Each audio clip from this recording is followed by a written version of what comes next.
Hi friends. నా పేరు Surendra. Welcome back to my channel. ఎప్పుడెప్పుడా అని ఈగర్‌గా వెయిట్ చేస్తున్న ఎన్టీఆర్ ఫ్యాన్స్ అందరి కోసం తన పుట్టినరోజును పురస్కరించుకొని 'వార్ 2' టీజర్ అయితే రిలీజ్ చేయడం జరిగింది. సో, అయబ్ ముఖర్జీ డైరెక్షన్‌లో, ఆదిత్య చోప్రా ప్రొడ్యూసర్‌గా. సో, తెలిసిందే ఇదొక సీరీస్ అనమాట. ఇదొక స్పై యూనివర్స్. చాలా సినిమాలొచ్చాయి. చాలామంది బాలీవుడ్ బాద్‌షాలందరూ యాక్ట్ చేసిన ఒక స్పై యూనివర్స్ అనమాట. దాంట్లో భాగంగానే 'వార్ 2లో' హృతిక్ రోషన్ కబీర్ పాత్రలో అండ్ దెన్ జూనియర్ ఎన్టీఆర్ ఈళ్ళిద్దరూ యాక్ట్ చేస్తున్న ఒక మూవీ ఇది. సో, ఎన్టీఆర్ దీంట్లో ఒక డైలాగ్ ఉంటదనమాట. "You are India's best soldier, India's best రా ఏజెంట్, కానీ ఇప్పుడు గాదు" అంటాడు. అది అంతా బాగా పలికి, "you are India's best soldier, you are India's best రా ఏజెంట్, కానీ ఇప్పుడు గాదు." అంటే ఇప్పుడు నేనొచ్చాను అన్నట్టు ఎన్టీఆర్ రోల్‌ని పరిచయం చేస్తాడు విత్ ఎన్టీఆర్ వాయిస్ ఓవర్‌తో. సో, వాయిస్ ఓవర్ చాలా బాగుంది. సో, 1 ½ పైన నిడివి ఉన్న ఈ టీజర్‌లో first 45 seconds NTR dialogue, NTR voice ఓవర్‌తోనే చెప్తే, సో, ఆ తర్వాత హృతిక్ రోషన్ ఎంట్రీ ఉంటదనమాట. ఏ మాటకి ఆ మాట చెప్పుకోవాలి. హృతిక్ రోషన్ కూడా మామూలుగా లేడు. అసలు అతని వాకింగ్ స్టైల్ గాని, అతని స్క్రీన్ ప్రెజెన్స్ గాని అసలు ఎక్స్ట్రార్డినరీ అని చెప్పొచ్చు. అలానే NTR voice over superb. Simply superb. So, తన స్క్రీన్ ప్రెజెన్స్ గురించి ఇంక ప్రత్యేకించి చెప్పబల్లా.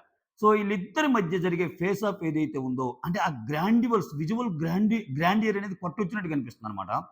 ఇంకోటేంటంటే, ఈ మూవీ బాలీవుడ్ సిగ్నేచర్ యాక్చువల్‌గా. అంటే ఒక్కో ఇండస్ట్రీ ఒక్కోలాగుంటది. ఇప్పుడు కథ చెప్పే వే గాని, లేపోతే పిక్చరైజేషన్ గాని, స్క్రీన్ ప్లే గాని, టాలీవుడ్ వేరుంటది, కాలీవుడ్ వేరుంటది, బాలీవుడ్ వేరుంటది, ఇలా ఉంటది. సో, బాలీవుడ్‌లో మాక్సిమం ఇటువంటి స్పై యూనివర్స్‌లో బాడీకి బాగా ఇంపార్టెన్స్ ఇస్తారు. సో, ఆ బాడీకి మాత్రం చాలా ఫిట్‌గా అనిపించాడు 'తారక్'. అంటే ఈ మధ్య కాలంలో 'తారక్‌ని' చూసే వాళ్ళందరూ కొంచెం చేంజ్ ఓవర్ కోసం 'ప్రశాంత్ నీల్' ప్రాబబ్లీ దాంట్లో ఎన్ని షేడ్స్ ఉన్నాయో 'ప్రశాంత్ నీల్' మూవీలో ఏమన్నా flash back shadow, normal shadow, ఒకసారి లావుగా కనిపియాల్సొస్తది, ఒకసారి సన్నగా కనిపియాల్సొస్తది. ప్రెజెంట్ లీన్ లుక్‌లో ఉన్నాడు. ఇక్కడ చాలా ఫిట్ లుక్‌లో ఉన్నాడనమాట. అంటే ఎలా అంటే అంటే ఒక ఫేస్ ఆఫ్ జరుగుతుంటే ఇట్లా లాస్ట్‌లో చూపిస్తాడు చూసావా? అని ఎన్టీఆర్ ఎలా వస్తుంది, అని హృతిక్ రోషన్ ఇలా వస్తుంటాడు. చాలా చాలా బాగా అనిపించిందనమాట.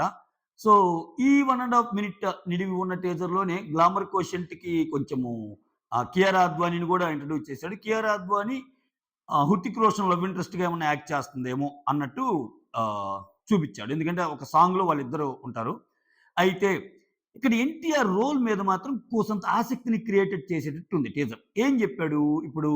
సో, "నువ్వు ఇండియాలోనే బెస్ట్ రా ఏజెంట్ అని ఇప్పటి నుంచి కాదంటే, నిన్ను మించిన రా ఏజెంట్ నేను" అని చెప్పటమా ఆయన ఉద్దేశ్యం. ఎందుకంటే పోస్టర్స్‌లో ఎన్టీఆర్ లుక్ వేరేగుంది మళ్ళా.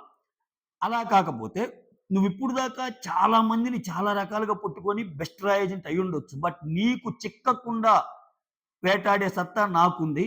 నువ్వు పట్టుకోవాల్సినోళ్ళందరూ వేరు, నేను వేరు.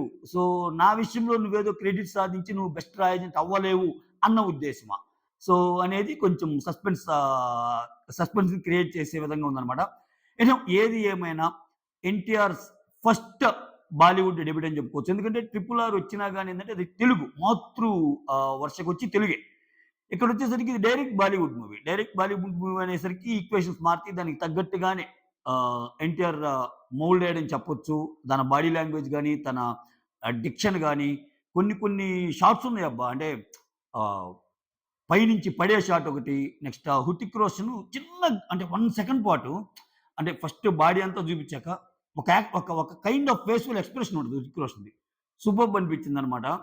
సో, నేనెవరో నీకు అంటే నేనెవరో ఇప్పుడు దాకా నీకు తెలీదు. ముందు ముందు తెలుస్తుందని ఎన్టీఆర్ అనటంతో స్టార్ట్ అయిద్దనమాట 'హృతిక్ రోషన్‌ది. మొత్తానికి నాకు మాత్రం కిరాక్ అనిపించింది. సో, మీకెలా అనిపించిందో కామెంట్ చేయండి. ప్రస్తుతానికి తమిళ్, తెలుగు, హిందీ ఈ 3 లాంగ్వేజ్‌లో ఆగస్ట్ 14న రిలీజ్ కాబోతున్న ఒక మూవీ అనమాట. సో, ఎన్టీఆర్ గారి లైనప్ అయితే ఇంకా నార్మల్‌గా లేదు.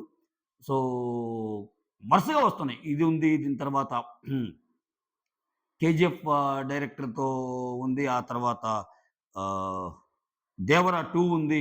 ఆ తర్వాత 'దాదాసాహెబ్ ఫాల్కే' అంటున్నారు. ఆ 'దాదాసాహెబ్ ఫాల్కేలో' కూడా ఇప్పుడు ఈ మధ్య కొత్తగా వివాదం ఏందంటే మళ్ళా అమీర్ ఖాన్ కూడా సేమ్ స్క్రిప్ట్‌తో వచ్చాడు. వీళ్ళు వచ్చారు. అమీర్ ఖాన్ ఎప్పటినుంచో ప్లాన్ చేసుకున్నది అంటున్నారు. సో, వరుసగా కంటిన్యూయస్‌గా మూవీస్ ఉన్నాయన్నమాట. బట్ అన్నిటికంటే ముందు ప్రేక్షకులను అలరింపు చేయబోయే చిత్రం ఎన్టీఆర్‌కి 'వార్ 2' ఇది ఎందుకు స్పెషల్ అంటే బాలీవుడ్ డెబ్యూట్ అనేది కొంచెం ఎన్టీఆర్‌కి ఒక రకంగా ఇది వైస్ డెసిషన్ అంటాను నేనైతే. చాలామంది ఏందంటే సెకండ్ క్యారెక్టర్ లాగానో సో ఎక్కువ డామినేషన్ 'హృతిక్ రోషన్' కనిపిస్తుంది అనిపిచ్చినా ఇప్పుడేందంటే ఇప్పుడు ఆ 'హృతిక్ రోషన్' అనే పర్సన్ బాలీవుడ్‌లో కొన్ని సంవత్సరాల నుంచి ఉన్నప్పుడు ఆబ్వియస్‌గా అక్కడ ప్రేక్షకుడు 'హృతిక్ రోషనే' దగ్గరవుతాడు. అందుకే ఇప్పుడు మన తెలుగులో 'సల్మాన్ ఖాన్' ఎంత సూపర్ స్టార్ గావచ్చు, 'షారుఖ్ ఖాన్' ఎంత బాలీవుడ్ బాద్‌షా గావచ్చు, వాళ్ళిక్కడికొచ్చినప్పుడు ఒక 'ఎన్టీఆర్', ఒక 'మహేష్ బాబు', ఒక 'చరణ్', ఒక 'అల్లు అర్జున్' గాని తక్కువే ఉంటది వాళ్ళకి వ్యూవర్‌షిప్ గాని, మార్కెట్ గాని. వాళ్ళ ఫిల్మ్స్ రిలీజ్ అయ్యాయి. ఎందుకంటే ఎవరి అడ్డా వాళ్ళకుంటది.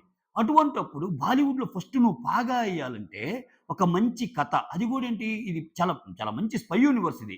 సో, ఎన్ని మూవీస్ వచ్చాయి. 'ఏక్తా టైగర్' నుంచి బిగిన్ చేస్తే. చాలా చాలా మూవీస్ వచ్చాయి. చాలా మంది నటించారనమాట. సో, అటువంటి స్పై యూనివర్స్‌లో భాగంగా ఎన్టీఆర్ అవ్వటం అది కూడా ఏంది ధీటైన రోలు. సో, ధీటైన ఉన్నప్పుడు ఇతను చాలా బాగా యాక్ట్ చేస్తున్నాడనేది ఆల్రెడీ 'ట్రిపుల్ ఆర్'లో బాలీవుడ్ ప్రేక్షకుల దగ్గరయ్యాడు. 'దేవరాడ'తో కొంచెం ఇదయ్యాడు. సో, ఇటువంటి దాంతో అయిపోయాక ఆటోమేటిక్‌గా ఇంక తను చేయబోయే సినిమాలన్నీ సోలో హీరోగానే వస్తాయి. సో, దానికోసం ఒక మంచి ప్రణాళికని రచించుకొని ఎన్టీఆర్ దిగాడేమో అనిపిస్తుంది. సో, ఓవరాల్‌గా టీజర్ మాత్రం అరాచకం అనిపించింది నాకైతే మాత్రం. మీకేమనిపించిందో కామెంట్ చేయండి. That's all. Thank you so much. Signing off. మీ సురేంద్ర. వీడియోస్ నచ్చుతుంటే లైక్ చేయండి. అలానే కొత్తగా ఎవరైనా చూస్తుంటే సబ్స్క్రైబ్ అబ్బా! ఓకే. Please do subscribe.